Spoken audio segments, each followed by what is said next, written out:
व्यक्ति, मानव और परिवर्तन। जब से हमने आनंद विभाग में काम करना शुरू किया था और खुशी के संदर्भ में विचार करना शुरू किया, तो बहुत सारी चीजें समझ में आई और उसमें ये हमने व्यक्ति, मानव, समाज और खुशी, इन सब के लिए विचार विमर्श किए, लोगों के साथ समझा और जैसी बातें मेरे को समझ में आई उस संबंध में मैं आपसे यहाँ बात करूंगा। इनफैक्ट आदिकाल से, लगभग हम आदिकाल कहें और यदि वैज्ञानिक दृष्टिकोण से बोलें तो लगभग 2.5 लाख साल पहले होमी सेपियन के रूप में जब आदमी आया था, उससे उस समय से लेकर लगातार आज तक मानव जानना चाहता है कि उसके आसपास सब क्या हो रहा है, सब क्या है, कहाँ से आया है, सत्य क्या है, वास्तविकता क्या है, और उसकी जो लिमिटेशन है मानव की, तो उसको अपनी कमजोरियां दिखती हैं, उससे परे भी कुछ हो सकता है कि इस तरीके की बातें वो हमेशा जानना चाहता है। और ये प्रक्रिया सतत चल रही है, आज भी चल रही है और इन प्रश्नों के संदर्भ में अपन आगे बात करेंगे। फिर अगला प्रश्न है, सबके मन में बना रहता है कि व्हाट इज लाइफ, जीवन क्या है, लिविंग क्या है, व्हाट इज लिविंग। और इसको जो हम लोगों ने महसूस किया, कम से कम मैंने महसूस किया और बहुत सारे विद्वान भी ऐसे ही कहते हैं कि संबंध और स्वामित्व, जो हमारे रिलेशनशिप है और जो हमारा पोजीशन है और उनको जिस दृष्टिकोण से हम देखते हैं, वो हमारी लाइफ है, वही हमारी लिविंग है। और फिर अकेले हम रह नहीं सकते, हमें रहने के लिए और संबंध भी हम अकेले नहीं बना सकते हैं, तो समाज इंपॉर्टेंट आता है। तो फिर समाज क्या है, तो इस संबंध में भी जो महसूस किया है इतने दिनों में हम लोगों ने, और बहुत से लोग भी कह चुके हैं हमसे पूर्व वाले, कि जो मैं जानता हूं और जो मैं देख रहा हूं आसपास, वो मेरी सोसाइटी है। और जो हमारा पहला प्रश्न था कि क्या हम सत्य को जान पाए हैं अभी तक, तो डेफिनेटली इसमें कोई कहने की स्थिति में नहीं है और मोटे तौर पे हम कहते हैं नहीं पता चला हमको अभी। और जब हम सत्य की खोज करते हैं तो हम ईश्वर भी जानना चाहते हैं साथ में उसमें। तो यदि सत्य की खोज का एक बड़ा नाम है ईश्वर की खोज, तो ईश्वर है कि नहीं है मालूम नहीं किसी को। ना कोई डेफिनेटली कह सकता है कि ईश्वर नहीं है और ना ही कोई डेफिनेटली कह सकता है ईश्वर है। और जब उसको ये पता नहीं चला कि सत्य क्या है, वास्तविकता क्या है, आपकी लिमिटेशन से ऊपर क्या है, तो उस समय समाज में क्या हुआ, उसके परिणाम स्वरूप हमारे समाज में जो परिवर्तन हुए, उस पर बात करेंगे हम लोग। फिर एक और चीज है कि ये जो सत्य है, उसकी हम लगातार उसको पहुंचने की कोशिश करते रहते हैं। तो ये जो सत्य है, क्या इसके संदर्भ में कोई फिक्स 1500 मार्ग हैं, एन नंबर ऑफ मार्ग हैं उसके लिए, जिनके माध्यम से हम उस पर पहुंच सकते हैं, या ऐसा कोई मार्ग है ही नहीं? कोई मार्ग है या मार्ग है ही नहीं, ये एक बड़ा प्रश्न है। इस प्रश्न पर भी आज हम लोग संक्षेप में चर्चा करेंगे। और फिर इस सब में प्रॉब्लम क्या है, असली में पूरी चीजें आखिर अल्टीमेटली प्रॉब्लम क्या है?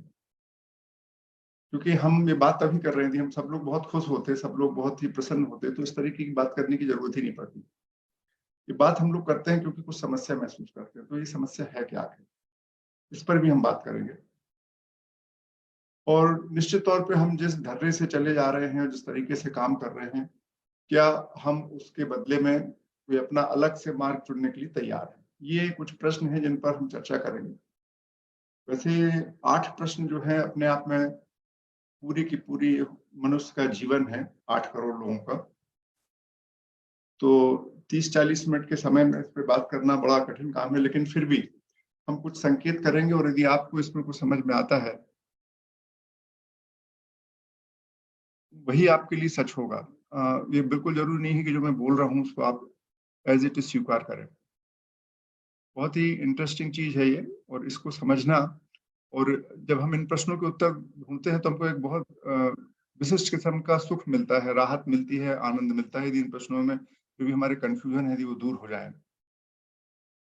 जैसा हमने आपसे बोला था कि हम व्यक्ति और मानव पे बात करेंगे, तो सबसे पहले जो इतने दिनों में मैंने खुद ने समझा है कि क्या है व्यक्ति और क्या है मानव। तो तुम एक व्यक्ति के रूप में क्या हो, के रूप में क्या हो, ये एक बड़ा इंपॉर्टेंट प्रश्न है। और जब इसको हमने देखा तो मुझे जैसा समझ में आया वो मैं बता रहा हूँ, आपको जैसा लगे आप उसको मानिएगा। तुम व्यक्ति के रूप में एक स्थानीय आदमी हो, एक लोकल हो, आपका एक एड्रेस है। आप किसी एक संस्कृति को रिप्रेजेंट करते हैं, चाहे वो हिंदू हो, चाहे मुस्लिम हो, ईसाई हो, पारसी हो, बुद्ध हो, बुद्धिस्ट हो, जो भी हो, एक आप एक संस्कृति को रिप्रेजेंट करते हैं, आपका एक एड्रेस है, आपका एक रिलीजन है।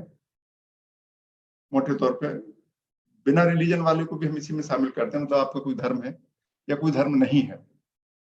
आपकी एक आइडेंटिटी है, आपका नाम है, आपका पद है, आपके पास एक पासपोर्ट है, आपका एक पहचान है।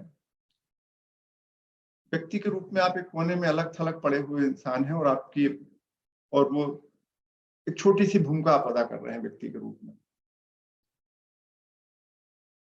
और संबंध स्वामित्व जो के संदर्भ में, जैसा मैंने शुरू में बात की थी, जो आपके संबंध हैं और जो रिलेशन एंड पोजीशन, और इसके साथ मैं, जो मैं बोलते हैं आप, ये सब एक व्यक्ति के रूप में है आप। और यदि आप मानव के रूप में देखें अपने आप को, तो आप सब जगह हैं। मानव दमोह में भी है, मानव भोपाल में भी है, मानव भारत में भी है, मानव पाकिस्तान में भी है, मानव बांग्लादेश में भी है, अमेरिका में भी है, जर्मनी में भी है। पूरी पृथ्वी पर जहां जहां भी लोग हैं, वहां वहां मानव है। तो आप मानव के रूप में सब जगह हैं। हर संस्कृति में मानव है, हर धर्म में मानव है, हर घर में मानव है। और जितनी भूमिकाएं हैं आपकी, मनुष्य से जितनी भी भूमिकाएं आप महसूस करते हैं, जो अलग अलग भूमिका कर रहे हैं, कोई डॉक्टर है, कोई इंजीनियर है, कोई नेता है, कोई अभिनेता है, कोई प्रशासक है, जो कुछ भी है, हर भूमिका के साथ मानव भी है। तो उसको अपनी भूमिका के साथ मानव की भूमिका भी देखना पड़ती है। वो संबंध और स्वामित्व से रहित है मानव, और एक है, वो सब जगह एक है वो। तो जब ये जो तुम व्यक्ति हो, जो तुम मानव हो, इसके बीच का जो संघर्ष है, इसके बीच में जो द्वैत है, वो एक समस्या है। और उसको हम कैसे आगे बात करेंगे। और जब हम चर्चा कर रहे हैं, तो हम आपके छुपे मानव को एड्रेस करना चाहते हैं, इस पर हम बात करना चाहते हैं। उस पर यदि हम बात करते हैं, तो स्थिति बिल्कुल बदलती है। तो मानव के रूप में हम क्या हैं, ये हमको समझना बहुत जरूरी है। और मानव के रूप में हमारी क्या भूमिका है, ये भी हमको समझना पड़ेगा। जब तक मानव के रूप में हम बदलते नहीं है, तब तक स्थिति बदलेगी नहीं। तो जो पहला प्रश्न था हमारा कि हम कुछ बेहतर की तलाश में है, भौतिकता से परे, सत्य, वास्तविकता, देश काल और परिस्थितियों से अलग, अप्रभावित रहने वाला, जो टाइम के साथ ना बदलता हो, जो जगह के साथ ना बदलता हो, जो परिस्थितियों से न बदलता हो, उनसे अप्रभावित रहता हो, ऐसी कोई शक्तिशाली चीज है क्या, जिसको हम लोग देवता भी कहते हैं? मानवीय सीमाओं से आगे, मानवीय सीमाओं से अधिक शक्ति वाला कोई है क्या? ये बड़ा इंपॉर्टेंट प्रश्न है, और इसको हम जानना चाहते हैं, और अभी तक इसका कोई सही सही उत्तर नहीं मिला है। यद्यपि मैं धार्मिक व्यक्ति नहीं हूं, और न हम उस संदर्भ में कोई बात करना चाहते हैं, लेकिन इस प्रश्न का सभी धर्मों में विचार हुआ है। और चूंकि हम बाई बर्थ हिंदू हैं, तो इस संदर्भ में हमको हिंदू सिस्टम में हम क्या समझते हैं, तो इस पे हिंदू संदर्भ में बहुत लंबा चौड़ा विचार है। लेकिन मैं एक संदर्भ आपको दिखाना चाहता हूं, और वो संदर्भ है मांडुक्य उपनिषद से। उसका एक 7वां मंत्र है, बहुत अद्भुत मंत्र है।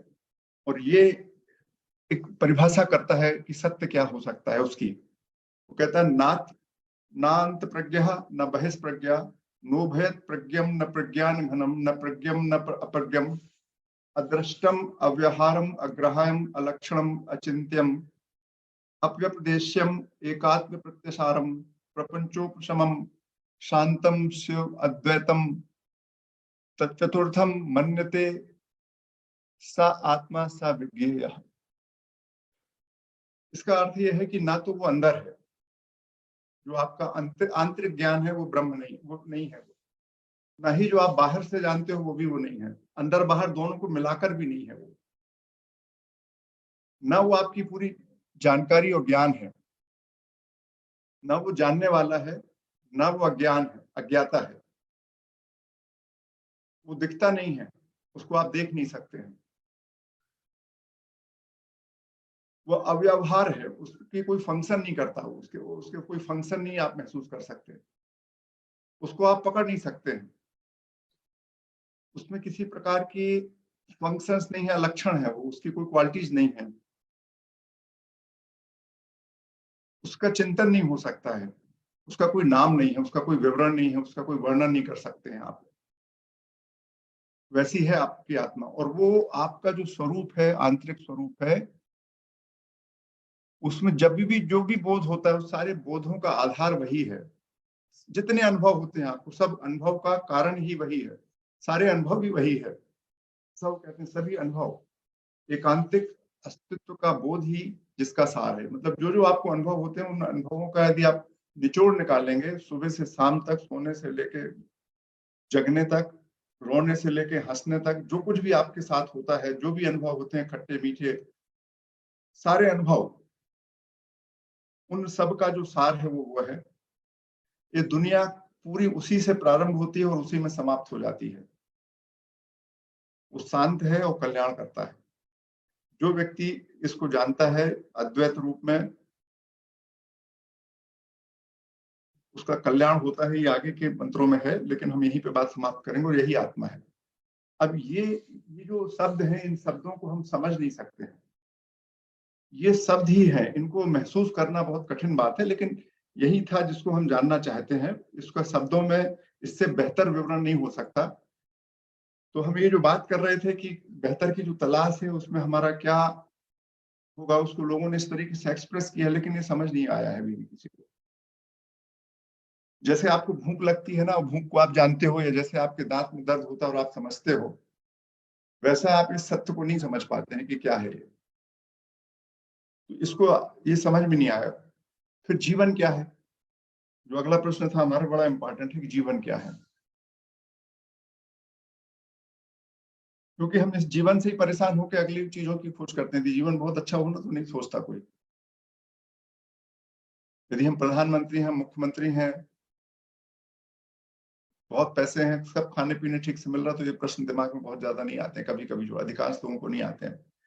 तो जीवन को जो महसूस किया, देखा, लोगों के साथ में समझा हुआ है कि जीवन आपके पास जितनी भी आपकी जो नॉलेज है, पर्सनल नॉलेज, वो जीवन है आपका।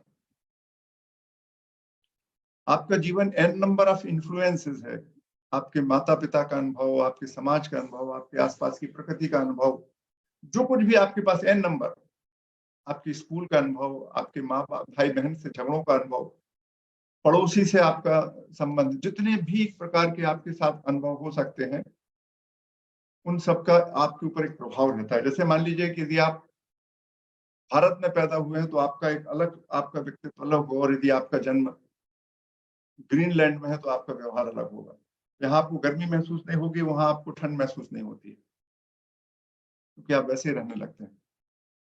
आप 12 घंटे की दिन और 12 घंटे की रात में रहते हैं। यदि आप ग्रीनलैंड में जाके चले जाए, जहाँ 6 महीने का दिन और 6 महीने की रात होती है, तो आप समस्या में पहुंच जाएंगे। तो इन सारे प्रकृति का इन्फ्लुएंस, आसपास का, पड़ोस का इन्फ्लुएंस, सारे इन्फ्लुएंस आप में है।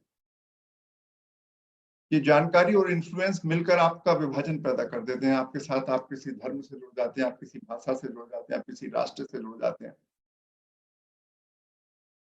आप अपने बाह्य रूप रंग के हिसाब से, लिंग, भाषा, पता नहीं कितने अनंत किस्म से आपके विभाजन होने लगते हैं। और जब ये विभाजन होता है, जब आप एक से दो हो जाते हैं, जब आप मानने लगते हैं कि मैं स्त्री हूँ, आप पुरुष हैं, मैं मनोहर दुबे हूँ और आप सामने बैठे हुए गजेंद्र हैं या और कोई है, तो हम कंपेयर करना शुरू कर देते हैं। और जब ये कंपैरिजन शुरू होता है, तो इच्छाएं पैदा होती हैं, और जो अधूरी इच्छाएं बची रहती हैं, वो आपके शरीर पर प्रभाव डालती हैं। जो इच्छा पूरी हो गई उसको तो आप भूल जाते हो, जो नहीं है वो आपको प्रभावित करती है। अधूरी इच्छाएं हैं आपका सबसे अच्छा परिभाषा है कि आपका जीवन में अधूरी इच्छाएं हैं। क्रोध, लोभ, मोह, मद, मत्सर, ये सब शब्द हैं, इनके अलग अलग मीनिंग, इन पे घंटों बात की जा सकती है। मैंने तो आपको इन शब्दों को लिख दिया है कि ये सारे जो शब्द हैं, ये सब आप में शामिल हैं। आपका जीवन रोटी कपड़ा मकान सुख सुविधा यश श्रेष्ठता और पूर्णता, इन सब के लिए एक संघर्ष है। आप इनको पाने की कोशिश करते हो, आपको मिल जाता है तो आप देखते हो बाजू वाले को कैसा मिल गया है, आप यदि एक रोटी खा के चल रहा था तो आप कहते नहीं नहीं वो तो 5 स्टार होटल में बैठ के खाता, मुझे भी वही खाना है। तरीके तमाम किस्म के संघर्ष, विभाजन और इन चीजों के लिए आपके साथ चलते रहते हैं। आप एक संघर्ष में जीवन करते हैं, और जब ये संघर्ष आपके मन में साथ में पैदा होता है तो आपके में बर्बरता, बहुत सारे मनुष्य जो मानव है, जब आप मानव के रूप में, तो मानव बर्बर हो जाता है। आप देख सकते हैं यूक्रेन में युद्ध हो रहा है इन्हीं सब चीजों के लिए, लाखों लोग मर रहे हैं बेमतलब में। बर्बरता है मानव की, निरंकुशता हो जाती है, आप किसी को सुनना नहीं चाहते हैं। यदि हमारी नहीं सुनोगे तो हम चढ़ बैठेंगे आपके ऊपर, निरंकुश हो जाता है। हिंसा, दो लोगों के बीच में दो लोग हैं, यदि यदि आप दो को महसूस करते हो तो हिंसा से आप बच ही नहीं सकते। मानसिक हिंसा तो मतलब है ना, जब हमने दो मान लिया, इसका मतलब है दो विचार हो गए, और दो विचार हो गए तो टकराएंगे ही। और जैसे ही दो विचार खत्म हुए आप एक हो जाते हो, तो दो होना ही हिंसा है। और आप कहते हो हिंसा से बचना है, तो हिंसा, युद्ध, इन जो ऊपर का संघर्ष है एक व्यक्ति का, वो मानव के संघर्ष में बदल जाता है। युद्ध होते हैं, विद्रोह होते हैं, जीवन का हिस्सा है ये, हमारे मानव का हिस्सा है ये, मानवता का हिस्सा है, मनुष्य का हिस्सा है ये। अब जब इन सब चीजें होती रहती हैं तो आप इनसे बचना चाहते हो, तो आप उन परिस्थितियों से निपटने के लिए आप बहुत सारी संहिताएं बनाते हो, आदर्श बनाना शुरू करते हो, डूज एंड डोंट्स बनाने लगते हो। जो आपके जैसे डूज एंड डोंट्स जिस क्षेत्र में जैसे बन गए, वो वैसे धर्म बनने लगते हैं। बहुत सारे समाज बन जाते हैं, आप एक पद्धति अपनाते हो, प्रजातांत्रिक पद्धति है, जैसे आज के जमाने में हम बात कर रहे हैं, कम्युनिज्म है, सोशलिज्म है। कम्युनिज्म में कोई धर्म मानने की छूट नहीं है, सोशलिज्म के जो राज्य है वहां पर भी धर्म की कोई ज्यादा भूमिका नहीं है। लेकिन फिर खुला समाज भी है, प्रजातांत्रिक, वहां धर्म है, हिंदू, मुस्लिम, सिख, ईसाई, तमाम किस्म के, बौद्ध, यहूदी, क्या क्या अलग अलग देशों में, उन धर्मों के आधार पर फिर आपके ग्रुप बन जाते हैं। फिर संघर्ष जारी है आपका। और जब आप एक यंत्रवत तरीके से आप जीने लगते हैं, जब आपको डूज एंड डोंट्स बता दिया जाता है कि आपको ऐसा हुआ तो ऐसा करना है, ऐसा हुआ तो ऐसा करना है, ये नहीं करना है, ये नहीं करना है, तो आपका जीवन बिल्कुल एक बहुत ही मशीन के तरीके से काम करने लगता है। कोई आपसे बड़ा आदमी दिखा, आप उसका सम्मान करते हो, नहीं करते, पैर छू लिया आपने, और फिर उसके बाद गाली बक रहे हैं।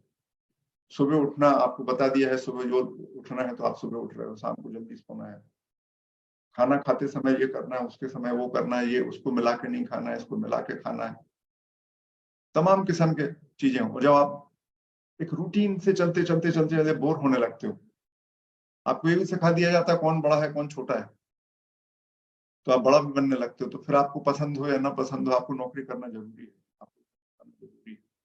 आप धन कमाने लगते हो, इच्छा हो या ना हो, धन कमाना बहुत जरूरी है, एक संहिता है।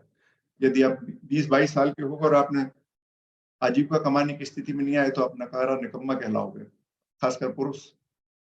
अब उस दबाव में है, आप तो कुछ भी करने लगोगे, आपके पसंद का काम मिले या ना मिले, तो आप बोरियत की जीवन जीते हो। आप देखिए आज पूरा समाज जो इस दबाव में है, 5 डेज काम करने के बाद उसको वीकेंड चाहिए, और फिर करते करते करते वो वीकेंड में भी क्या करेगा, एक ही चीज करते करते उससे ही बोर हो जाता है। फिर एंगेजमेंट की बात आती है कि नहीं, हमको साहब वो केवल पिक्चर देखने से मजा नहीं आता, कुछ करना ही पड़ेगा। तो कोई गड्ढा खोदने लगता है, कोई बगीचा लगाने लगता है, कोई झाड़ू लगाने लगता है, कोई पेड़ लगाने लगता है। एंगेजमेंट, ऐसा लगता है बहुत बड़ा काम कर रहा है, थोड़े दिन उसको करते करते भी बोर हो जाता है। तो लगता नहीं कुछ पर्पसफुल काम होना चाहिए, उसको करने से हमको फुलफिलमेंट मिलेगा, तो हम फुलफिलमेंट के लिए काम करते हैं। फिर फिर हम बांटने लगते हैं, कपड़े बांटने लगते हैं, फिर हम बांटने पुस्तक बांटने लगते हैं, रक्तदान करने लगते हैं, पता नहीं क्या क्या करने लगते हैं। ये सब हमारा चलता है, ये सब हमारा जीवन है। इसके बाद कुछ और बात करना चाहते हैं। जब आपको ये नहीं मिल पाया, आपको वो जो सत्य की खोज कर रहे थे, जीवन से आप परेशान हो रहे थे, तो क्या हुआ? तब क्या करना शुरू किया मानव ने? तो मानव ने क्या किया, उसने बहुत सारे आपके रक्षक के रूप में, सेवियर के रूप में लोगों को ढूंढना शुरू किया। रक्षक और मुक्तिदाता के रूप में आपके सामने आए ईश्वर, अल्लाह, यीशु मसीह, राम कृष्ण, और तमाम ये कुछ अच्छे कुछ बुरे, सब सामने आए, जिनके जिनके भरोसे आप रहने लगे, सब ये जो कर रहे हैं इनसे सुन लो, ये जो बताएंगे वही करेंगे हम, क्योंकि सत्य तो हम जानते नहीं। सत्य नहीं जानते हैं तो किसी और से सुनना शुरू कर देंगे। और इसी को जब हम सत्य नहीं जान पाए कि जीवन क्या है, वास्तविकता क्या है, नहीं मालूम आपको, तो उसके लिए फिर हमने आचार संहिता भी बनाई कि क्या करना चाहिए, क्या नहीं करना चाहिए। वचन देने के बाद वचन नहीं टूटना चाहिए, हमारी आदर्श संहिता है। भले हमारे सामने हमारे घर की बहू को नंगा किया जा रहा हो, तब भी हमारी आदर्श संहिता कहती है कि वचन नहीं टूटना चाहिए। तो हम ऐसी कमजोर आचार संहिता से जुड़ गए, जिसके कारण महाभारत हुए, यदि कहानी मानते हो आप तो आचार संहिता बनी। यूनिवर्सल वैल्यू, प्राण जाए पर वचन न जाए, उस चक्कर में क्या हुआ आप जानते हैं। तो ये आदर्श संहिताओं पे हमने जीना शुरू किया। और धीरे धीरे धीरे जब हम पढ़ना देखना प्रकृति को सुना, तो क्या हुआ हमारे सामने, और परिणाम स्वरूप बहुत सारी जानकारी आई, बहुत सारी आचार संहिता बन गई। 4 वेद, 6 पुराण, 6 उनके उपवेद, पता नहीं 18 पुराण, अनकाउंटेबल स्मृतियां, इतिहास पुराण, पता नहीं क्या क्या लिखा गया। भारत में अकेले, हम लोग कहते हैं कि जब तक्षशिला और नालंदा के जो विश्वविद्यालय थे, 4-4, 5-5 स्क्वायर किलोमीटर के एरिया में बने हुए थे, हजारों लाखों पुस्तकें थी उसमें। उन सब में बताया जाता था क्या करना है और क्या नहीं करना है। हम लोग मुल्ला, मौलवी, पादरी, लामा, पंडित, पता नहीं किन किन के मार्गदर्शन में काम करने लगे। फिर क्या हुआ कि नहीं समझ में नहीं आया, तो किसी ने बता दिया कि नहीं, आपको रोज सुबह उठकर एक काम करना पड़ेगा। कोई नमाज पढ़ेगा, तो कोई पूजा करेगा, तो कोई अग्नि को जला के उसमें हवन करेगा, तो कुछ कुछ तमाम किस्म के रिचुअल्स बने, रोज करना है। कर्मकांड बने, पैदा होने पे ये करना पड़ेगा। अलग अलग धर्मों के अलग अलग रीति रिवाज, सही गलत नहीं मालूम मुझे, लेकिन बने रीति रिवाज, उनको करना ही है। ये कर्मकांड बन गया आपके साथ में। अभी भी सत्य नहीं पता चल रहा था, कह रहे नहीं साहब, सत्य यदि आपको पता लगाना है तो आपको इंद्रियों को, मन को, शरीर को का नियंत्रण करना पड़ेगा। तो ये नियंत्रण की बात हुई। फिर कहने लगे साहब ब्रह्मचर्य होना चाहिए, उपवास करिए, पेनेंस चाहिए, तप होना चाहिए। एक पैर पे खड़े रहिए, भगवान मिल जाएगा, सत्य को पता चल जाएगा। एक पैर पे खड़े रहोगे, सत्य पता चल जाएगा। दोनों हाथ खड़े करके बैठ जाइए, सत्य पता चल जाएगा। इस तरीके की तमाम किस्म की चीजें आपके मन में आती रही और आप करते रहे, लेकिन सबके बाद भी सत्य नहीं मिला। भौतिक वस्तुओं का त्याग करिए, घर छोड़ दीजिए, जंगल चले जाइए, आश्रम में चले जाइए। अलग अलग धर्मों ने, उन्होंने बोला मोनेस्ट्री में आ जाइए। लामाओं ने अपने अपने तिब्बतों में वहां पे बना ली, सबने अपने अपनी चीजें बना दी, कुछ ना कुछ करके। छोड़ दीजिए सब कुछ, तब आपको सच पता चलेगा। किसी को पता चला कि आज तक कोई परम दृष्टि से बता सकता है कि नहीं सत्य क्या है। एक अनुशासन, ऐसा करना वैसा करना, सब तमाम किस्म की चीजें बनती रही, सत्य को न जानने के कारण। उसकी खोज में हम ये सब करते रहे। अब जब ये सब किया, तो आखिर हम आगे क्या करना चाह रहे हैं, तो फिर इसके कुछ परिणाम हुए, वही जो हम आज आपको बता रहे हैं कि जीवन में मशीनीपन आ गया। जब हमने इस पूरी बात की, हम किसी और की बताई हुई बात करते थे, उनकी बात सुनते थे, सेकंड हैंड पर्सन बन गए। हमारा अपना तो कुछ बचे ही नहीं हमारे साथ। तो जब हमारा अपना कुछ रहेगा ही नहीं, तो हम कैसे सुखी रह सकते हैं। इसकी बताई हुई बात करेंगे, उसकी बात बताई हुई बात करेंगे। हम पुस्तकों का पालन करने लगे।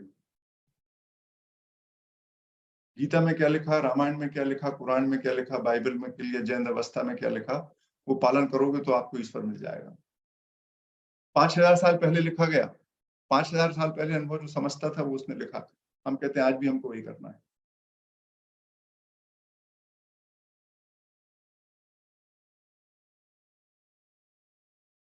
हमने दूसरों को अपने जीवन का लगाम दे दी। हम अपने तरीके से जी ही नहीं सकते, कोई जब हमको बताएगा वैसे ही जिएंगे, क्योंकि हम चाहते हैं लोग हमसे कहें कि नहीं आपका जीवन का पद्धति ठीक है। आप अपने आप को सही सिद्ध करना चाहते हैं, अंदर से भले कुछ भी लग रहा हो। तो तो जो आचार संहिता का हम पालन करने लगे, वही फिर वही प्रार्थना, फिर वही। अब क्या हुआ, जब ये सब आप शुरू किया, तो चिंता, भय, अपराध, प्रतियोगिता, ये सब आपके दिमाग में आना शुरू हुई। और दुनिया भर में ये जो बात आपको सिखाई गई थी बाह्य जगत से दूरी करना, दूरी करते करते करते जब आप करते गए इस जन्म में नहीं मिलेगा, अगले जन्म में मिल जाएगा, जब खोजते खोजते खोजते बहुत से लोगों ने पाया कि अंदर तो कुछ है ही नहीं, कष्ट झेलने से कुछ हो ही नहीं सकता। तो इन इनसे फिर क्या हुआ? इसके बाद आप क्या कर सकते हो? कुछ है संभावना क्या?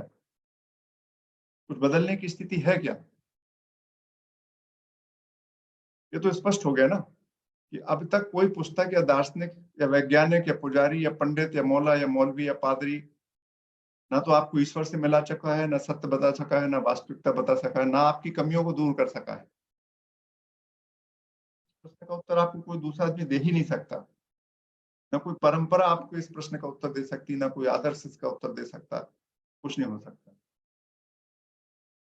इन सब इन सारी प्रक्रियाओं से गुजरते हुए जो हमारे साथ साथ चल रही हैं, जिनको हम बहुत महत्व देते हैं, उनके चलते हुए 2 लाख साल में क्या हुआ उसको हम देखना चाहते हैं आपके साथ में। और वो ये है कि हम कुछ हम में कुछ परिवर्तन हुए 2.5 लाख साल में। सभ्यता, बाह्य भौतिक परिवर्तन हुए, हम भोजन संग्राहक से भोजन उत्पादक बन गए हैं। बैलगाड़ी से चलने वाले व्यक्ति अब हम एरोप्लेन से चल रहे हैं।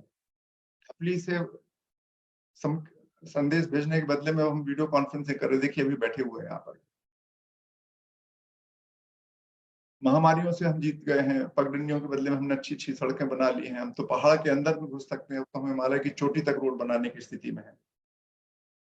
कंदराओं से निकल के आ गए अच्छे स्मार्ट होम है, जहां पर आवाज लगा दो तो कमरा गर्म हो जाता है, ठंडा हो जाता है। लेकिन अभी भी 2.5 लाख साल के बाद हम लालची हैं, लोभी हैं, जलन है, ईर्ष्या है, शांति, कभी शांत हो जाते हैं, कभी आक्रामक हो जाते हैं, कभी लगातार चिंतित बने रहते हैं, कभी थोड़ी देर के लिए सुख मिलता है, थोड़ी देर अच्छा लगता है, फिर जो कहते हो जाते हैं, कभी सज्जन दिखने लगते हैं, कभी घृणा करने लगते हैं, कभी डरने लगते हैं। अजीब सा एक मिक्सचर बन के रह गए हैं। लेकिन 2.5 लाख साल में जो के त्यों हैं।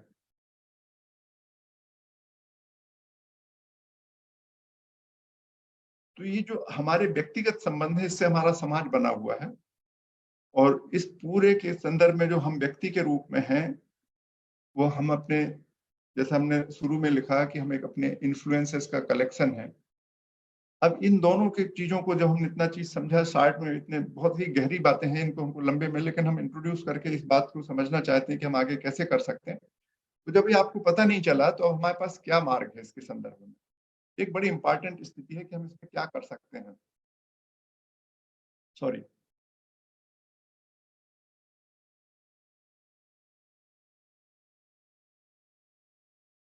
आगे क्या हो सकता है, ये इंपॉर्टेंट है।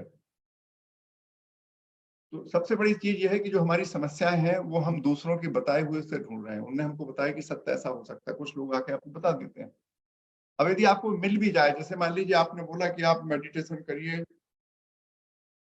सांस लीजिए, सांस छोड़िए, सांस को ध्यान रखिए, 3 घंटे तक करिए, 4 घंटे तक करिए, आपको ईश्वर से मुलाकात हो जाएगी। 4 घंटे बाद आपको कैसे पता चलेगा कि आपकी ईश्वर से मुलाकात हुई कि नहीं? आप सत्य जान गए, कैसे पता चलेगा आपको? उन्होंने साहब इस तरीके से करिए, रोज सुबह उठिए, शाम को ये काम करिए, दिन में ये काम करिए, नीला कपड़ा पहनिए, नारंगी कपड़ा पहनिए, सफेद पहनिए, कपड़े छोड़ दीजिए, पता नहीं क्या क्या सब करिए आप। आपको मिल जाएगा भगवान। आप बद्रीनाथ आ जाइए, मक्का चले आइए, यरूशलेम चले जाइए, आपको ईश्वर मिल जाएगा। सत्य वहां पर जाओगे तो मिल जाएगा। सत्य वहां मिल सकता है क्या? सत्य क्या कोई जड़ वस्तु है?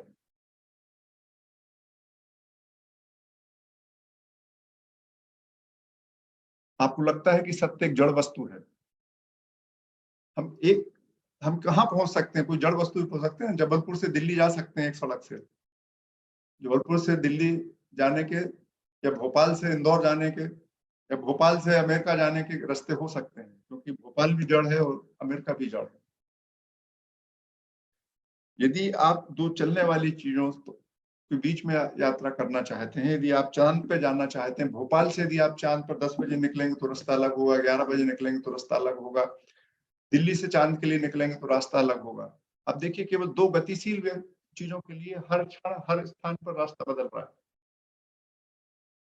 और यहाँ पर आप आप भी हर क्षण बदल रहे हैं और सत्य भी हर क्षण बदल रहा है। उन दोनों के बीच का रास्ता आपको कोई पूरा फिक्स है, ऐसा हो सकता है क्या? कोई रास्ता हो सकता है सत्य का? कोई फिक्स रास्ता हो सकता है? हो सकता है कि बाहर से अंदर घुस जाओगे आपको तो आपको मिल जाएगा सत्य। अभी तक तो हम बाहर से अंदर की यात्रा करते रहते हैं। अंदर बाहर की यात्रा क्या हो सकती है? क्या हम अंदर से बाहर आ सकते हैं? समस्या तो सब अंदर है। यही अंदर बाहर की जो लाइन है यही बेकार है। आपको खुद को देखना पड़ेगा। जिस दिन आपको दिख जाएगा उस दिन आपकी समस्या समाप्त हो जाएगी। तो ये जो प्रचलित मान्यताएं हैं, जो नियम हैं, उनके बावजूद आप देख रहे हैं आज समाज में, यदि हम सब संतुष्ट हैं तो कोई दिक्कत नहीं, मगर यदि संतुष्ट नहीं है और परिवर्तन लग रहा है कि नहीं, इतना सब होते हुए सब कुछ कर लिया सब लोगों ने, पिछले 5000 साल 8000 साल का तो बिल्कुल नोन हिस्ट्री हमारे पास उपलब्ध है, और कोई परिवर्तन नहीं हुआ, तो फिर क्या है? आप उसी मार्ग पे चलना चाहेंगे कि उसमें कुछ बदलाव की कोशिश करना चाहेंगे? और जब आप बदलाव की कोशिश करना चाहते हैं तो सबसे पहले तो आपको मालूम होना चाहिए ना कि आप क्या हैं। उससे तो उसके पहले तो बात ही शुरू नहीं हो सकती। What is the initial point? आप इनिशियल पॉइंट के रूप में अपने आप को जानो। यदि आप अपने आप को नहीं जानते तो आप परिपक्व हैं। तो सबसे पहले परिपक्व होना जरूरी है, और जैसे ही आप अपने आप को जानते हो तो स्थिति बदलना शुरू हो जाती है, तुरंत बदल जाती है। और आपको अभी तक किसी और के बताए तरीके से आप कैसे जा सकते हैं? संभव ही नहीं है कहीं और जाना आपके लिए। तो इसके लिए जो बड़ी इंटरेस्टिंग चीज है कि आपको खुद को ही इस पे देखना पड़ेगा कि कैसे हम इसमें जाएंगे।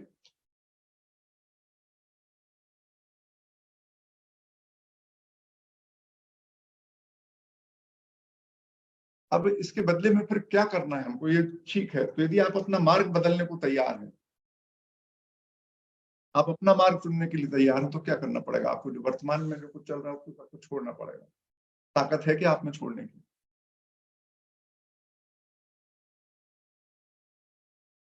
यदि आप छोड़ सकते हैं तो निर्भय हो सकते हैं आप। फिर आपको किसी चीज का डर नहीं बचेगा। फिर आप दिगंबर हो सकते हैं।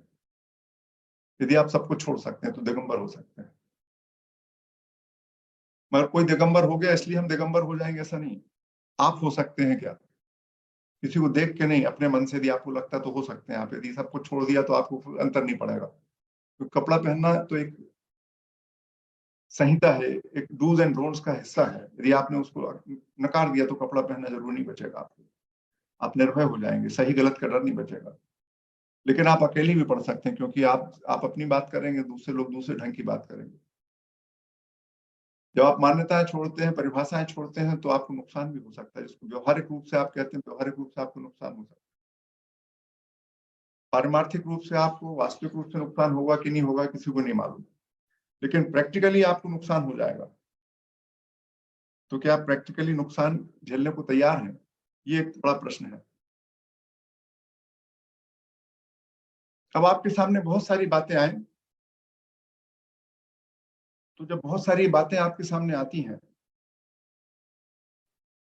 आपसे पूछा जाए कि आप बदलना चाहते हैं कि नहीं, तो ये प्रश्न यदि हम आप सबके सामने रखते हैं तो बहुत सारे प्रश्नों के बहुत तरीके के उत्तर मिल सकते हैं मुझको। बहुत से लोग कहेंगे कि हमको नहीं बदलना, सब ठीक ठाक चल रहा है। यदि आपके जीवन में आर्थिक संपन्नता है, सामाजिक आपकी मान्यता है, आपको कोई सुबह शाम बहुत ज्यादा परेशानी नहीं है, तो आप कहोगे हमें कोई नहीं बदलना, सब ठीक चल रहा है, काहे परेशान कर रहा है?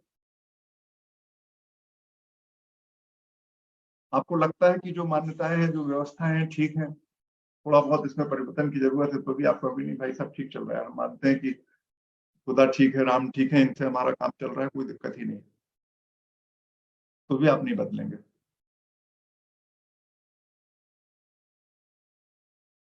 तो कुछ लोगों में नहीं नहीं हम तो बदलना चाहते हैं, सही बात है, परेशान है हम, आप बता दो कैसे बदलें।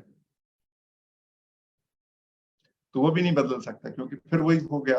आप हम तो पहले ही बता रहे हैं, किसी के बताए से आप बदल नहीं सकते हो, क्योंकि बताने वालों की बात सुनते सुनते तो आप यहाँ तक आ गए हो। तो आप फिर वही कह रहे हो कि आप मुझे बताओ कैसे बदलना है। इसका मतलब आप बदलना नहीं चाहते हैं। और कुछ लोग कह रहे हैं नहीं हमने तो बदलाव शुरू कर दिया। अब हम पर्यावरण संरक्षण की बात करते हैं, हम ऊर्जा बचाने की बात करते हैं, स्वच्छता की बात करते हैं, पॉलीथिन नहीं उपयोग करने की बात करते हैं, रक्तदान की बात करते हैं, शिक्षा दान की बात करते हैं। ये सब नहीं होना चाहिए ऐसा नहीं कह रहा हूं मैं, लेकिन इन सबसे कुछ हो पा रहा है क्या? ऐसा तो बहुत से लोग कर रहे हैं। उसके बाद भी समाज में तनाव तो बढ़ता जा रहा है ना। बेसिकली क्या आप बदल रहे हो कि आपकी प्रेजेंटेशन बदल रही है? अंदर से तो आप वैसे ही हो। आप क्यों क्यों बांटना चाहते हो? क्यों स्वच्छता अभियान में लगे हो? क्यों पॉलिथीन हटाएं? ये होना चाहिए, इस पे कोई दिक्कत नहीं है, लेकिन आप क्यों कर रहे हो? इसका उत्तर जब तक नहीं होगा तो कोई मीनिंग नहीं है इसकी आपके लिए। और जब आप अपना मार्ग चुन लोगे तो क्या होगा, ये बड़ी इंटरेस्टिंग है। यदि आप तैयार हैं सब चीज छोड़ने के लिए तो एक बड़ी इंटरेस्टिंग चीज आपके सामने आने वाली है, और वो ये है कि आपके सारे डर खत्म हो जाएंगे। आपको सही गलत होने की समस्या खत्म हो जाएगी, आप कोई चीज से परेशान नहीं होंगे। डर खत्म, सही गलती होने की संभावना खत्म, सब कुछ खत्म। और जब ये सब कुछ खत्म हो जाएगा तब तब आपके पास होगा क्या? जब सब खत्म हो गया, डर खत्म हो गया, सही गलत होने की संभावना खत्म हो गई, तो आपके पास एक ऊर्जा बचेगी ना। और ये जो अतिरिक्त ऊर्जा आपके पास बच जाएगी सही गलत होने के डर से निकलने के बाद, तो ऊर्जा तो कभी शांत रह नहीं सकती ना। वो तो अपने आप बदलाव करेगी ही और आप बदलेंगे। ये एक बड़ा इंपॉर्टेंट और एक बहुत इंटरेस्टिंग, फिर भारतीय दर्शन का एक और हम आपको, पहले मैंने आपको मांडुक्य उपनिषद का एक श्लोक बताया था।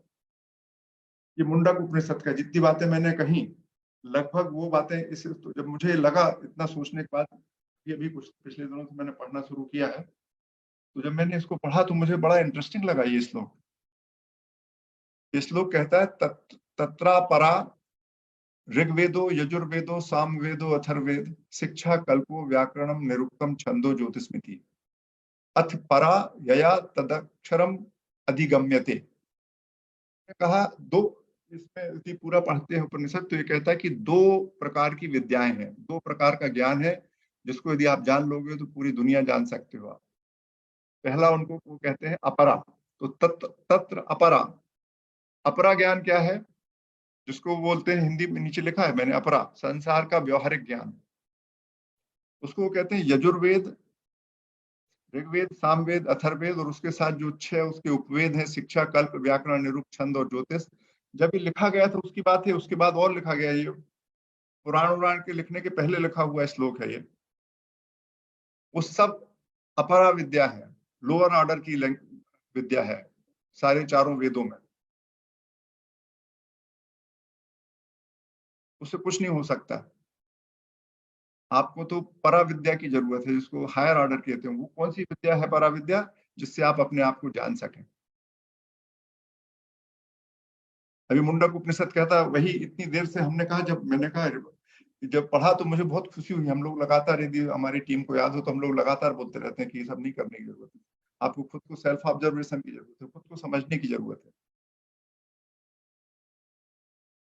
हमारे ग्रंथ ये कहते हैं, मगर उनको नहीं मानना। यदि आपको सही लग रहा है तब बात है, तो कहते हैं से काम नहीं चलेगा। वो कहते हैं कि यदि आप स्वयं को जान जाते हैं तो आप ब्रह्म हो जाते हैं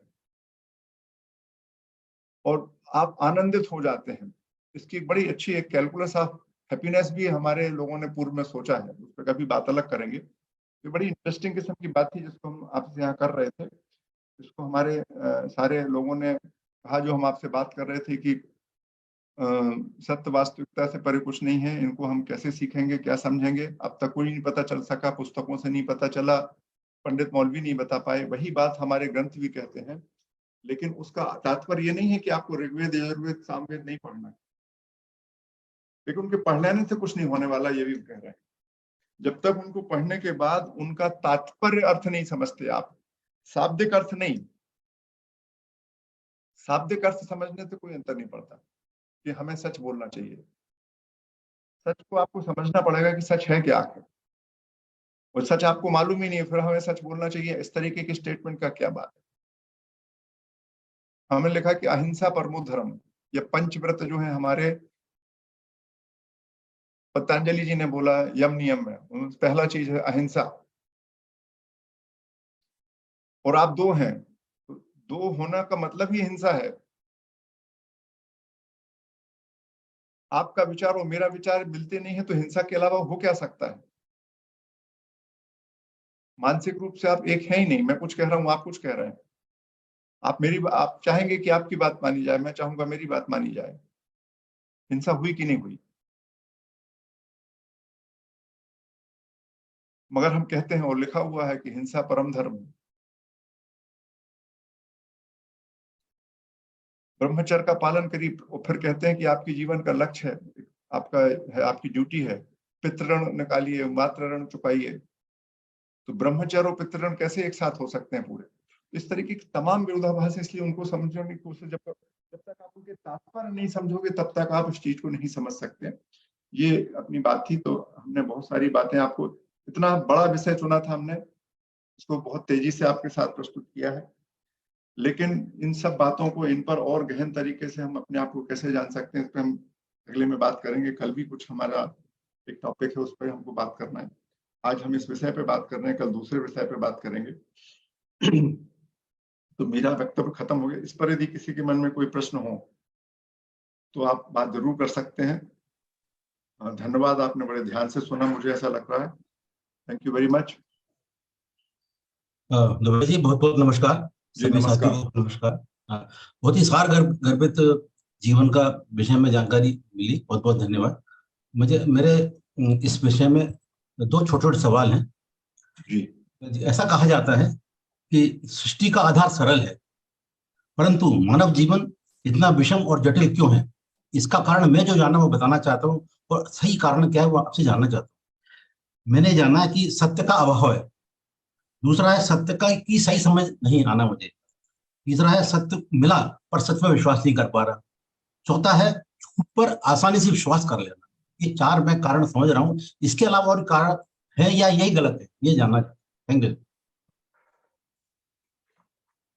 पहले तो आपने जो कारण समझे, आपने प्रयास किया, जी जी और वही हम आपसे बोल रहे थे शुरू से। इस पूरे कथन का और सारी बातों का कहना है कि जो आप स्वयं देखते हैं, है ना, जो आप स्वयं स्वीकार कर लेते हैं, वही सत्य होता है। और चाहे कोई कुछ भी बोलते है ना। जी क्या आपको लगता है, आपको यदि आप इस बात को मानते हैं, गीता में लिखा है कि आत्मा अमर है, तो क्या हम मृत्यु से डरते नहीं हैं? जी या तो हम मृत्यु से डरे नहीं, या आत्मा को अमर नहीं माने। तो जो आप स्वीकार कर लेंगे वही होगा। तो समस्या ये है कि हम किसी और के बताए हुए बातों को सत्य मानकर उनको देखना चाहते हैं, जो मिलती नहीं है। जी इस संबंध में एक ये दार्शनिक कहानी है कि जो ईश्वर की कल्पना, पहले तो ईश्वर की कल्पना, ईश्वर इतना, या जो सत्य है वो इतना विशाल है। ये आप कोई वीडियो देखेंगे इसमें कि ब्रह्मांड के संदर्भ में ऐसे हजारों वीडियो हैं, जिसको मैं कल आपको शेयर करूंगा, उसकी लिंक 2-3। उसमें हमारी पृथ्वी एक सुई की नोक से छोटी है, और उस सुई की नोक से छोटे हिस्से में हम हैं, और हम कहते हैं कि हम सत्य को जानते हैं, है ना। इसलिए वो समस्या है। तो आप उसको पूरा तो कभी देख नहीं सकते, जो हिस्सा आप देखोगे वही आपको लगेगा। तो अंधों की और हाथी की कहानी आपने सुना होगा। 6 अंधे थे, और वो पहुंचे एक हाथी के पास। किसी ने पैर पकड़ लिया, किसी ने पूंछ पकड़ लिया, किसी ने कान पकड़ लिया, किसी ने उसकी पेट पकड़ लिया, और सबने अलग अलग विवरण दिया। सबका विवरण सही था, और सब एक दूसरे से लड़ रहे थे। तो बेसिक चीज ये है। तो आनंद साहब, इसका कोई, आप यदि स्टैंडर्ड फार्मूला जानना चाहते हो तो नहीं है उत्तर, वो तो जी आपको खुद भी समझना होगा। जी thank you thank you. Doctor Rahul Mishra ji. जैसे गुड इवनिंग सर। नमस्कार राहुल। मेरा ये जो होमोसेपियन स्पीसीज है सर, अगर हम 2-3 किलोमीटर नीचे जाते हैं तो वहाँ के जो एनवायरनमेंट है और वो होमोसेपियन के फेवरेबल नहीं है, मतलब पर्सन वहाँ सर्वाइव नहीं कर सकता। सेम अगर हम ऊपर भी चले जाते हैं 3-4 किलोमीटर तो वहाँ भी सर्वाइव नहीं कर सकते। तो इन शॉर्ट देखा जाए तो हम 5-6 किलोमीटर रेडियस के एक पिंजरे में कैद हैं। तो ये जो पूरा इतना जो तामझाम इस टाइप से जो पूरा फैला रखा है, इतने सारे प्लेनेट, गैलेक्सी और इतने यूनिवर्स, फिर मल्टीवर्स, तो इस सब का क्या लॉजिक है? अगर हमको कैद करना ही था, ये तो उसी टाइप से बात हो गई, हमने बहुत बड़ी मल्टी बनाई और हमको एक रूम में कैद करके रख दिया। अगर कोई पर्सन एक्सप्लोर करना भी चाहता है, वो रीच आउट करना चाहता है, तो उसकी लिमिटेशन है, वो कर ही नहीं सकता। तो इतना सब जो पूरा सिस्टम बना रखा है, और तो इसका क्या मीनिंग है? पहला तो सर ये मेरा आंसर क्वेश्चन। और सेकंड ये है सर कि आप बोल रहे हो अब तक जो भी हुआ है उससे हमने सत्य को फाइंड आउट नहीं किया है या लोग वहां तक नहीं पहुंच पाए। तो सर ऐसा भी हो सकता है, मतलब नया रास्ता बनाने के कंपेयर में एक अपन ऐसा भी कर सकते हैं कि लाइक जो भी अब तक हुआ है वो हमको एक हिंट दे सकते हैं, या एक छोटे छोटे स्टेप जिससे हम आगे और प्रोसीड करके अपना जो भी नया रास्ता बनाए उसमें, मतलब इसी में कुछ ऐड ऑन करके और वो करें, या फिर सेपरेट ही अलग कुछ क्रिएट करना चाहिए सर उनको। राहुल, एक बहुत बड़े दार्शनिक ने कहा है कि आप एक ही गंगा में 2 बार नहीं नहा सकते। जी सर। समान गंगा जल से आप 2 बार नहीं नहा सकते। जी सर। आपने मान लीजिए प्रयागराज में 10:03 पर स्नान किया, यस सर। और फिर 10:05 पे जब आप स्नान करेंगे तो वहां गंगा बदल जाती है, पानी बदल जाता है। Yes sir. ठीक है, यस सर। दुनिया प्रति क्षण बदल रही है। Yes sir. तो पूर्व में जो कुछ भी आपने ज्ञात कर रखा है, यस सर। इस पूरी दुनिया उससे बदल चुकी है, हर क्षण बदल जाती है। आपको और हमको सामने दिखता है कि अपने आसपास पृथ्वी पे, मतलब जो, यदि आप तारों की बात करें तो 100 लाइट ईयर अवे आपके पास तारे हैं, जहां तारे में 100 साल पहले कोई घटना हुई वो आपको आज दिखती है यहाँ पर। Yes sir. Yes sir. और 2 तारे टकरा के समाप्त हो जाते हैं जो पृथ्वी से हजारों लाखों गुने हैं। Yes sir. तो ये जो परिवर्तन हो रहे हैं हर क्षण इस ब्रह्मांड में, उसके बाद हर क्षण ही बदल जाता है ब्रह्मांड। तो पुराने से उसको कंपेयर करके तो आप पता लगा नहीं सकते। Yes sir. तो एक तो पहलू ये हुआ।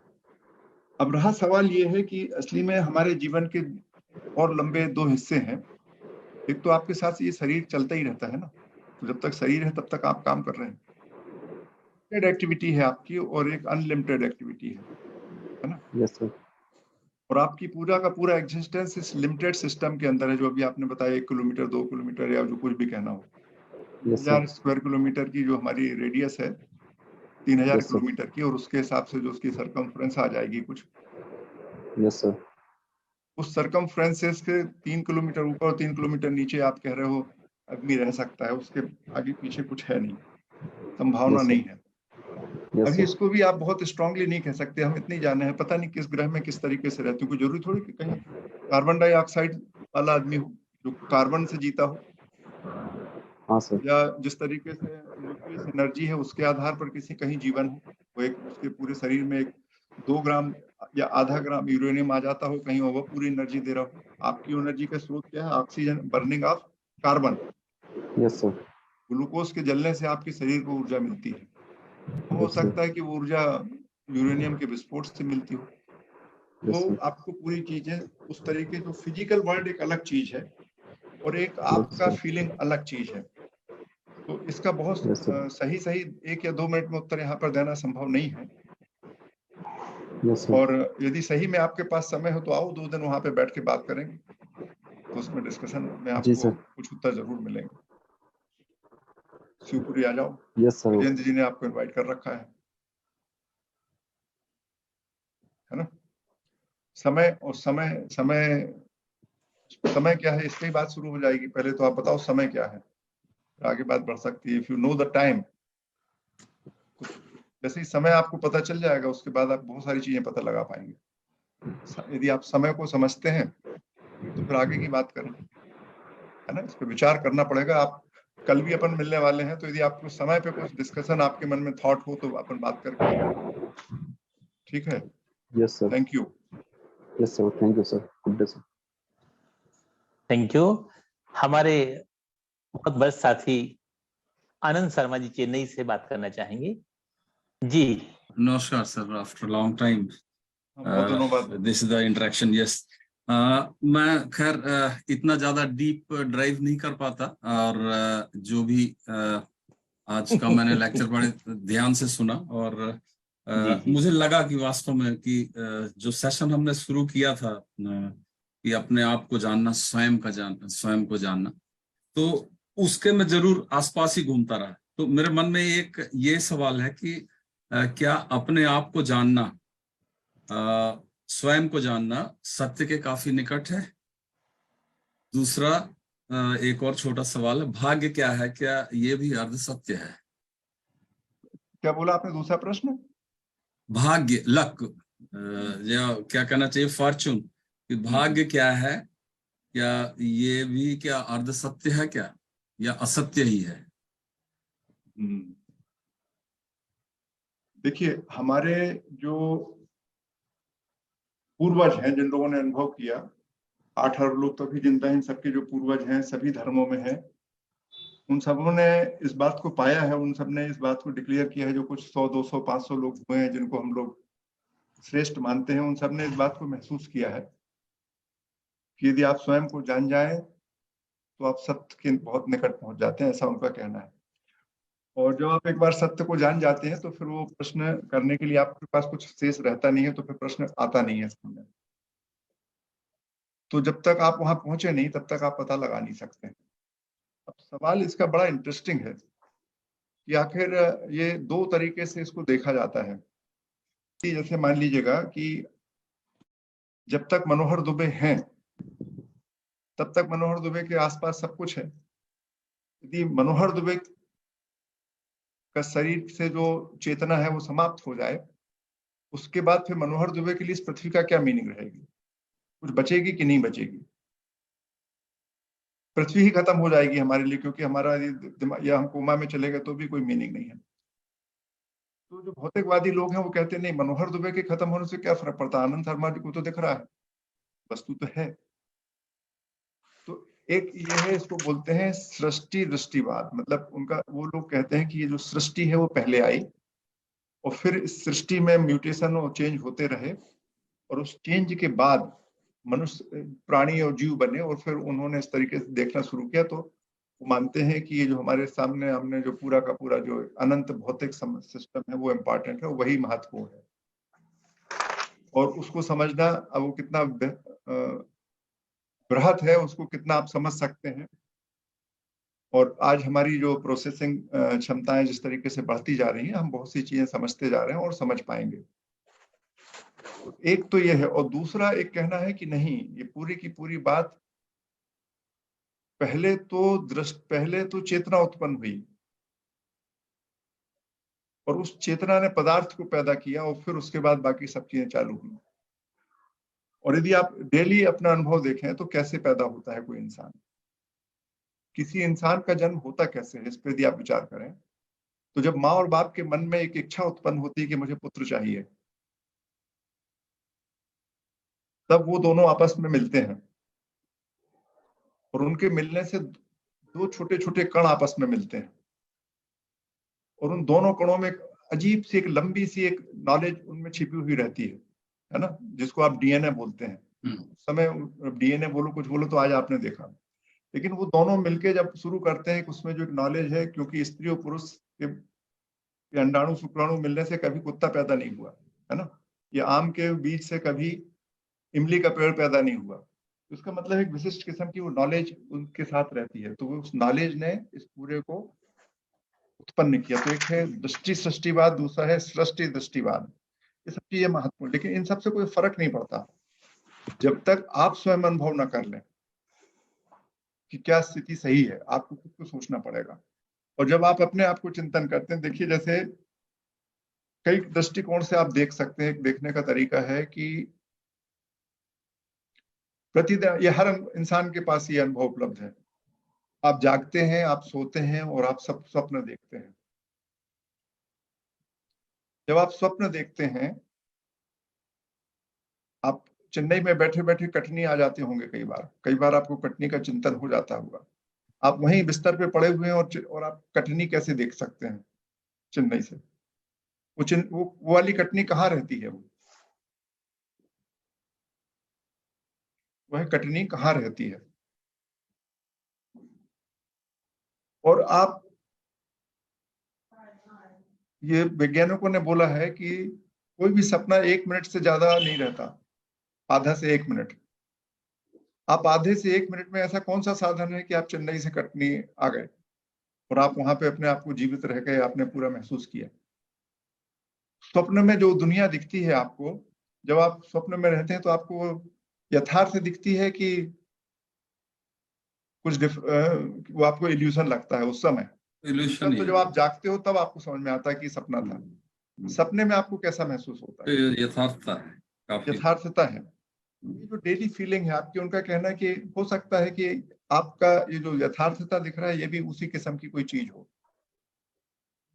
जब आप उसको रियलाइज करते हो, जब इस बात को आप रियलाइज कर लेते हैं, तब आपको चीज समझ में आती है।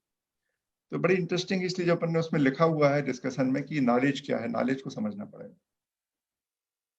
और नॉलेज जो है आपके साथ में, जो भी नॉलेज है, अल्टीमेटली नॉलेज आती कहाँ से और जिसको आप नॉलेज कहते हैं वो है क्या, उसको भी यदि आप समझेंगे, विचार करेंगे, तो आपको समझ में आएगा कि knowledge is nothing but it is your past. और क्या समय, सही में समय है क्या, इसको समझिएगा। तो ये बहुत गहरे हैं आनंद, इन पे इनके जो उत्तर हैं, आप यहाँ वहां से देखेंगे तो बहुत से उत्तर मिल जाएंगे लोगों के, लेकिन जो उत्तर आप खुद महसूस करेंगे वो सही निकलेगा। समय, समय क्या है?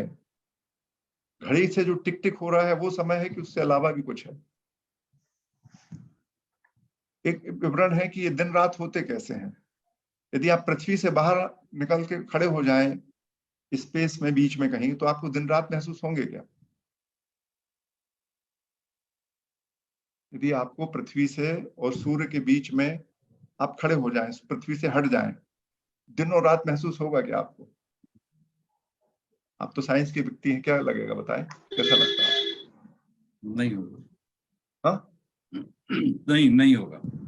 तो ये दिन रात तो पृथ्वी और चंद्रमा के कारण उत्पन्न होते हैं ना। दिन रात पृथ्वी, चंद्रमा और सूर्य इनकी गतियों से उत्पन्न होते हैं। फिर आखिर समय क्या है? फिर जब दिन रात खत्म हो गया तो आपका जो पूरा समय का कॉन्सेप्ट है वो कहाँ, पता नहीं कहाँ चला गया। तो ये फिर समय है क्या आखिर,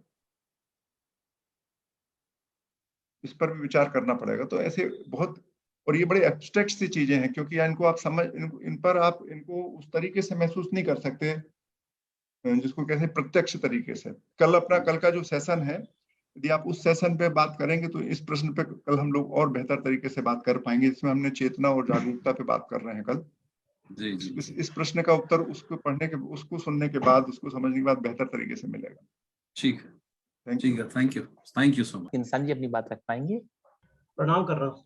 नमस्कार निशांत। मैंने जैसा अभी आपको सुना, बहुत सारी चीजें समझने की कोशिश करी है कि अगर हम ऊर्जा हैं तो हम लाखों साल से बहते हुए आ रहे हैं, और जैसे कि अवधारणा चली आ रही है कि हमारा पूर्व जन्म, फिर उसका जन्म, ऐसा होता रहता है।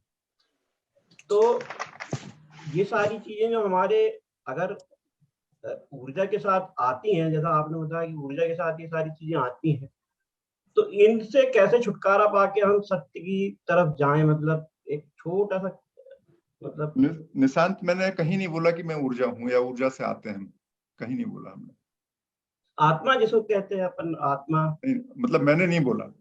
नहीं, आपने नहीं बोला, मैं अपने है ना? अपने हाँ, अपनी धारणाओं, अपनी उसके हिसाब से अपनी बता रहा हूँ। तो इतना, ये जो प्रश्न है इसलिए मैं इसको, आप थोड़े, जैसे आपने आज सोचना शुरू किया, यदि आप नदी में तैर रहे हैं, है ना, नदी में तैर रहे हैं, तो आपको नदी में बहुत ज्यादा चीजें समझ में नहीं आती, है ना। नदी के तैर रहे होगे तो आपको आजू बाजू में रहेंगे, लेकिन अब नदी से बाहर आके निकल बैठ जाइए, फिर आप देखिए नदी के बहते हुए पानी को, तब आपको नदी किस तरीके से समझ में आती है। तो आपको लगेगा कि नदी का पानी जो एक बार निकल गया वो वापस नहीं आ सकता। तो अब एक बार निशांत पांडे जी निकल गए तो दोबारा वापस कैसे आएंगे? नदी का पानी दोबारा वापस नहीं आ सकता, निशांत पांडे कहाँ से वापस आ जाएंगे? ये मुझे लगता है, लेकिन आपको क्या लगता है वो आपको सोचना पड़ेगा, है ना।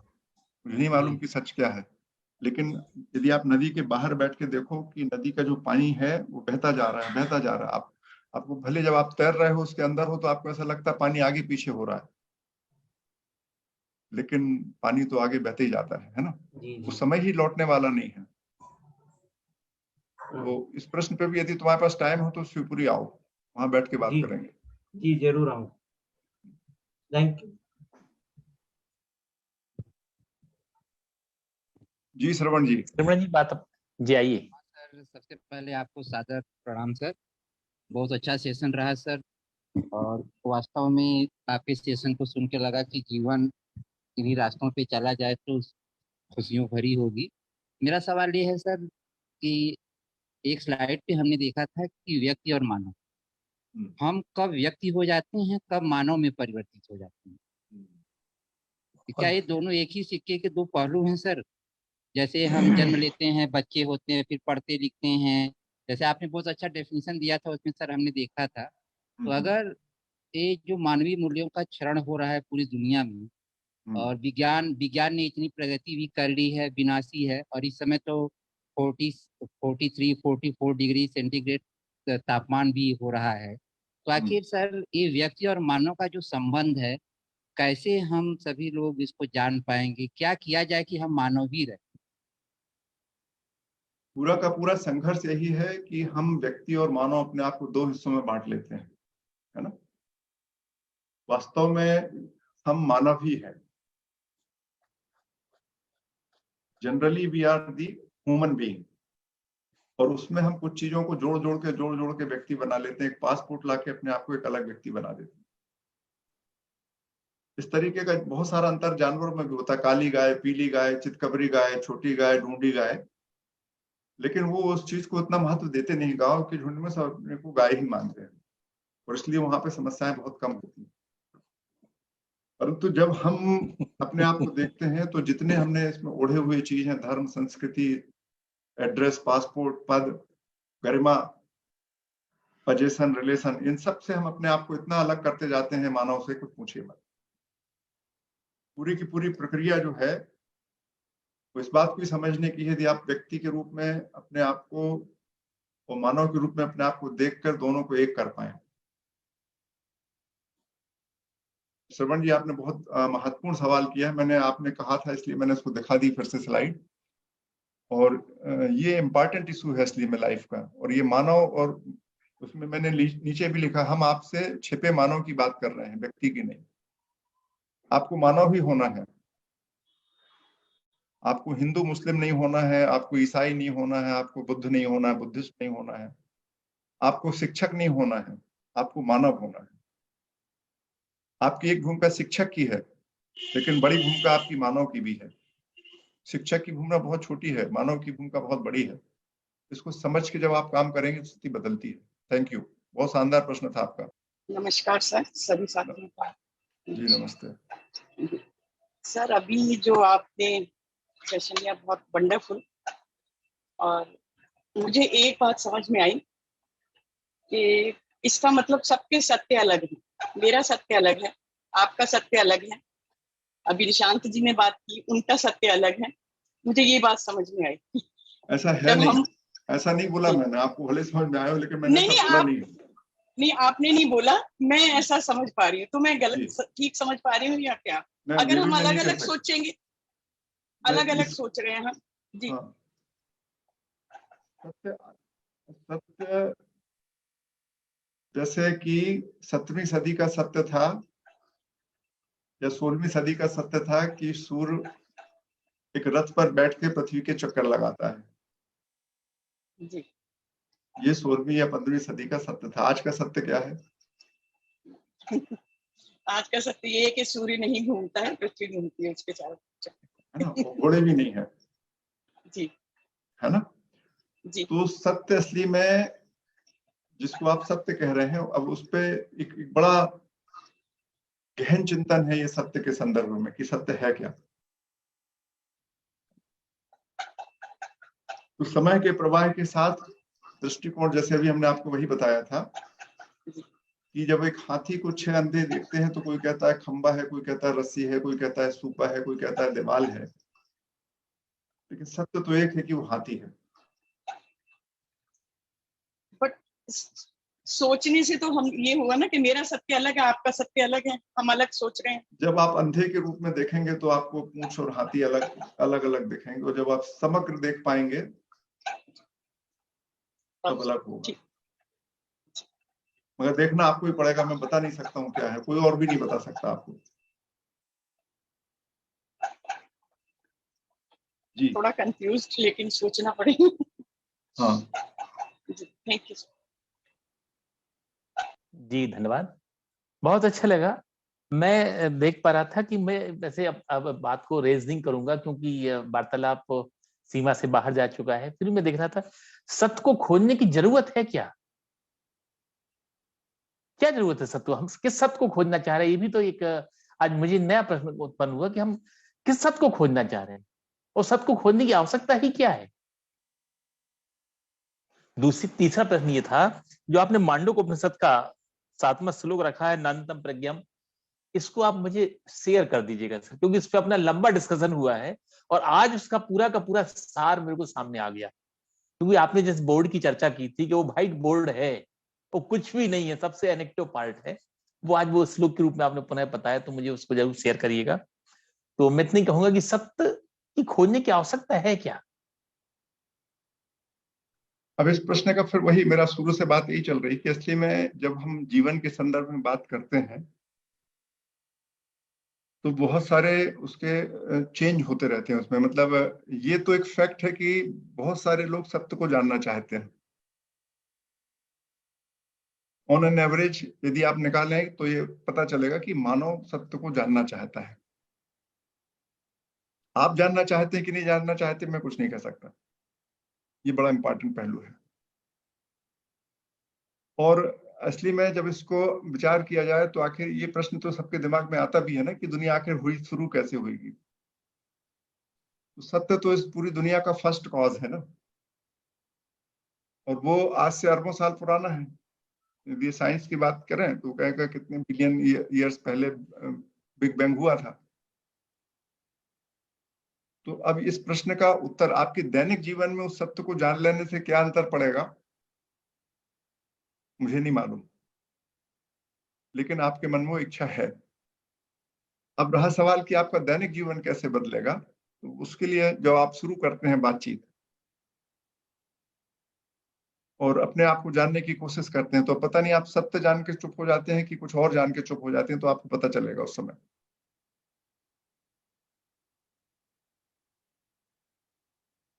Thank you sir. हाँ। दूसरी बात यहाँ पर राहुल जी को बुलाने के पहले मैं करना चाहूंगा कि मुझे ऐसा लगता है कि सत्य नाम की कोई चीज है या नहीं है, इसको तो मैं थोड़ी देर के रख देता हूँ एक तरफ। किसी कार्य का जो परिणाम है, आउटकम है, शायद वही आउटकम ही हम सत्य के रूप में स्वीकार करते हैं, और आउटकम हर वक्त कन्वर्टेड फॉर्म में आता है। और हम देख पाते हैं कि हमारा इसलिए सत्य जो है समय बदलता है, तो सत्य का रूप दे रहे हैं हम सर्च पे रिसर्च और रिसर्च पे रिसर्च करते हैं, तो जो हमें परिणाम आते हैं उनको ही हम सत्य के रूप में निरूपित करते जाते हैं। शायद क्या ऐसा मेरा सोचना है? जब हम यहाँ पर बात कर रहे हैं इंसान की, और ये जो कार्य कारण की बात जो आप कर रहे हैं, ये भौतिक जगत की बात है, भौतिक स्थितियों की है, क्योंकि दोनों हमारे सामने है ना, कि हाइड्रोजन और ऑक्सीजन को मिलाया तो पानी बन गया। तो हाइड्रोजन भी है, ऑक्सीजन भी है और पानी भी है, और तीनों सत्य हैं, और तीनों के मिलने की एक व्यवस्था है। और वो पूरी जो व्यवस्था है वही सत्य है। तो इतना बड़ा संसार है, इतनी सारी चीजें, उन सबको के बीच में जो इंटरेक्शन होता है, उसको जो भी व्यवस्था है, उस व्यवस्था को जानना सत्य है, ऐसा मुझे लगता है। इस बिल्कुल सर। संपूर्ण जगत में, संपूर्ण संसार में, यूनिवर्स में जो कुछ भी हो रहा है, उसको, उसकी प्रोसेस को समझ पाना, समझ लेना ही क्या है, सत्य को जान लेना। सत्य है, सत्य को जाना। जैसे कि यदि आप सत्य। ध्यान दें, जब आर्किमिडीज ने पहली बार नहाते हुए आर्किमिडीज का सिद्धांत ढूंढा था, तो बिना कपड़े के वो बाहर निकल आया था। जब उसको पता चला था कि पानी में बर्तन को डुबाने से उछाल पैदा होती है,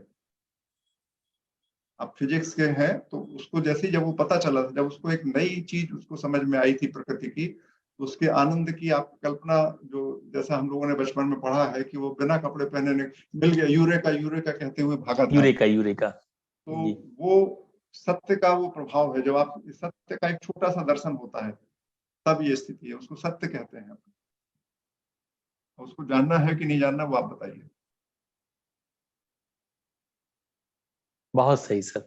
और दूसरी चीज, आज आपने एक बहुत अच्छा बिंदु छोड़ रखा है, क्या ईश्वर को जानना जरूरी है? ईश्वर को जानने के बाद हम करना क्या चाहते हैं, इस पे हम लगातार चर्चा करते रहेंगे और विमर्श जारी रखेंगे। हम राहुल जी को बुलाना चाहेंगे। Rahul ji. Rahul. Yes sir, sorry sir, again एक क्वेश्चन पूछने के लिए सर। प्लीज।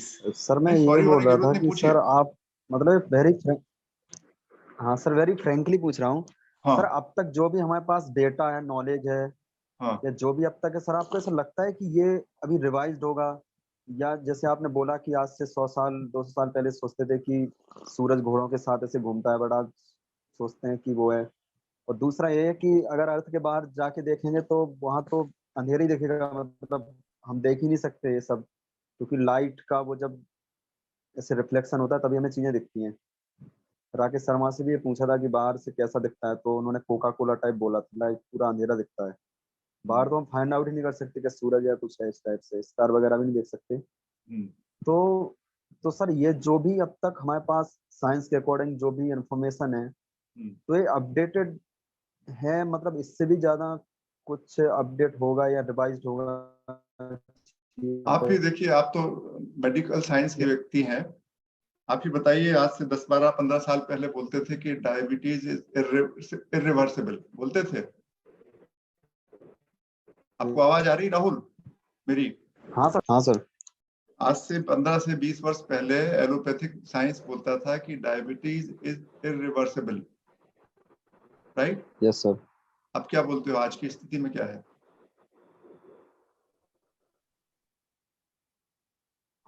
सर अभी भी इरिवर्सिबल ही बोलते हैं, बट जो अल्टरनेट रहती है उसमें बोला गया बहुत है सारे reversible आपके अल्टरनेट, हमको डॉक्टर परिमल स्वामी और बहुत सारे रिसर्च पेपर इस समय कहते हैं कि diabetes can be reversed now. Yes sir, yes sir.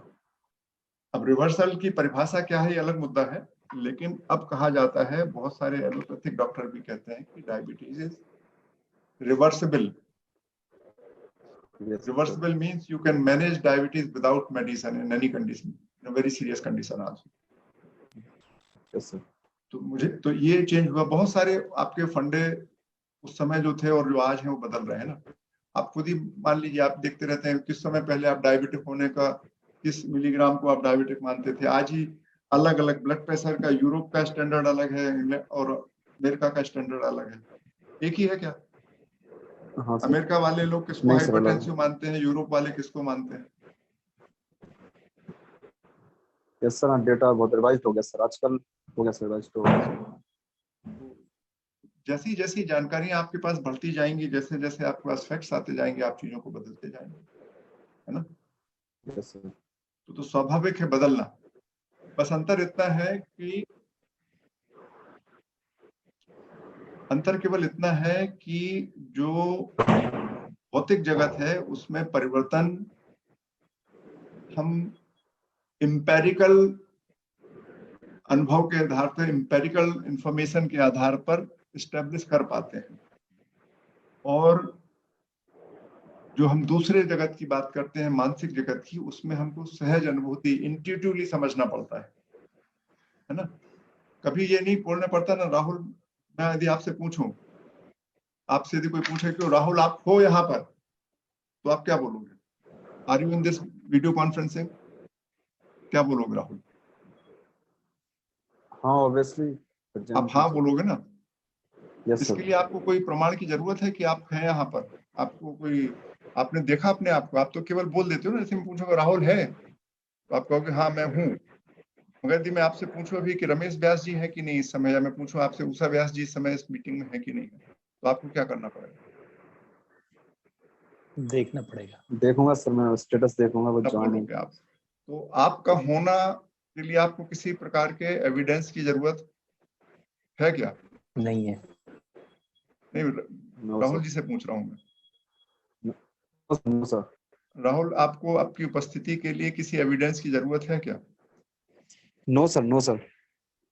जबकि किसी और की उपस्थिति के लिए आपको लगती है। हाँ तो सर। ये उस तरीके की चीजें हैं जिनको आपको सहज समझना पड़ेगा, बहुत चीजों को, है ना? कुछ चीजें हैं जो एम्पेरिकल डाटा से समझ में आती हैं, कुछ चीजें ऐसी हैं जो इंस्टीट्यूट इंफॉर्मेशन के रूप में आपके सामने आती हैं, तो समझना पड़ेगा। कल यदि अपन डिस्कशन करें, कल अपना ये वाला डिस्कशन है बहुत इंपॉर्टेंट, इसको अपन Yes, आगे sir. बात करेंगे। कल यदि आप रहोगे तो इस पर अपन जरूर चिंतन करेंगे। Yes sir, thank you sir. तो रमेश जी, मुझे ऐसा लग रहा है कि सबकी बातें हो गई। सर मैं सबसे क्षमा चाहता हूं कि ये बड़ा गहन सा विषय था और बहुत कम समय था। लगभग पूरा का पूरा वांग्मय इसमें हम बात कर सकते थे, पूरे हम अपने अस्तित्व की बात कर रहे थे इस छोटे से डिस्कशन में। पता नहीं मैं न्याय कर पाया कि नहीं कर पाया, लेकिन आप सबको बहुत बहुत धन्यवाद।